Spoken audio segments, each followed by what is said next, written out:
तर TV9 नेटवर्कच्या महामंचावर पंतप्रधान मोदींनी उपस्थितांशी संवाद साधला आणि त्यानंतर मंचावरून खाली उतरत उपस्थित मान्यवरांचं या ठिकाणी त्यांच्याशी संवाद साधत त्यांच्या समोर हस्तांदोलन करत पंतप्रधान या ठिकाणी या महामंचाच्या TV9 नेटवर्कच्या महामंचावरच्या कार्यक्रमाचं कौतुक पंतप्रधान मोदींनी केलेलं आहे आणि कार्यक्रम संपल्यानंतर मंचावरून उतरत उपस्थितांचा स्वागत जे आहे ते स्वीकारत आता पंतप्रधान या ठिकाणाहून निघालेले आहेत। फक्त हे दशकच नाही तर लोकांचं आयुष्यच या दशकभरात बदललेलं आहे असं म्हणत जे चांगले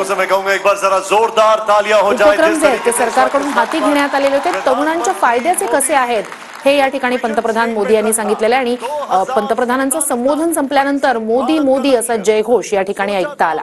तर TV9 नेटवर्कच्या या समिटचं पंतप्रधान मोदींनी कौतुक केलेलं आहे आणि हे समिट एक पथदर्शी असेल असंही पंतप्रधान मोदींनी म्हटलेलं आहे। TV9 नेटवर्कच्या महामंचावर पंतप्रधान मोदी उपस्थित झालेले होते आणि गेल्या दशकभरात भारत कशा प्रकारे विकसित झालेला आहे, कोणकोणत्या क्षेत्रांमध्ये भारतानं अग्रस्थान प्राप्त केलेलं आहे आणि आगामी काळ हा तरुणांसाठीचा नेमका कसा असेल, कशा प्रकारे या वेगवेगळ्या क्षेत्रातल्या